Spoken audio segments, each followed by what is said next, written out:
Hi friends. நம்ம black note வந்து பார்த்தீங்கன்னா, போன வாட்டி முட்டை வச்சு அந்த முட்டையிலேருந்து குட்டியுமே வந்து வேஸ்ட்டாக போயிடுச்சு அப்படின்னு சொல்லியிருப்போம். அதாவது எலி கடிச்சிருச்சு அப்படின்றது வந்து நம்ம சொல்லியிருப்போம். இப்போ திருப்பி இந்த பேர் வந்து பார்த்தீங்கன்னா, முட்டை வச்சிருக்கு. குட்டியும் பொரிக்கிற ஸ்டேஜுக்கு பார்த்தீங்கன்னா வந்துருச்சு. ஆனால் நம்ம இதில் ஒரு பெரிய மாற்றத்தை பண்ணியிருக்கோம். அது என்ன அப்படின்றது வந்து வீடியோ கண்டினியூவாக பாருங்கள். இப்போ நம்ம புறாவோட சொல்ல அந்த ஃபீமேல் மேலே போய் உட்காந்துட்டோடனே அதை இறக்குன பாடு நமக்கு தான் தெரியும்.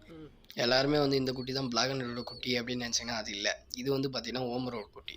நம்ம பிளாக் அண்ட் ஒயிட்டோட முட்டையும் பார்த்தீங்கன்னா இதுக்கு தான் வச்சுருக்கோம். ஏன்னா பிளாக் அண்ட் ஒயிட் வந்து பார்த்தீங்கன்னா முட்டைய வச்சுட்டா என் கடமை முடிஞ்சிருச்சு அப்படின்ற மாரி முட்டைய அடக்கடக்காம உட்காந்துட்டு இருந்துச்சு.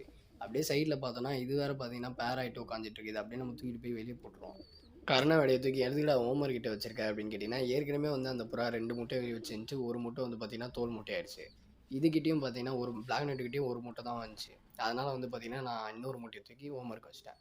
இப்ப இதெல்லாம் பொரிச்சு எப்படி வளருது அப்படின்றத வந்து நம்ம வீடியோ தொடர்ந்து அப்படியே நம்ம சப்ஸ்கிரைபர் கேட்ட ஃபேஸ் ரிவ்யூலும் நம்ம முடிச்சாச்சு. அவ்வளோதான் ஃப்ரெண்ட்ஸ் நம்ம வீடியோ. வீடியோ வந்து புதுசா பார்க்குறீங்கன்னா சப்ஸ்கிரைப் பண்ணிக்கோங்க. தேங்க்ஸ் ஃபார் வாட்சிங் ஃப்ரெண்ட்ஸ்.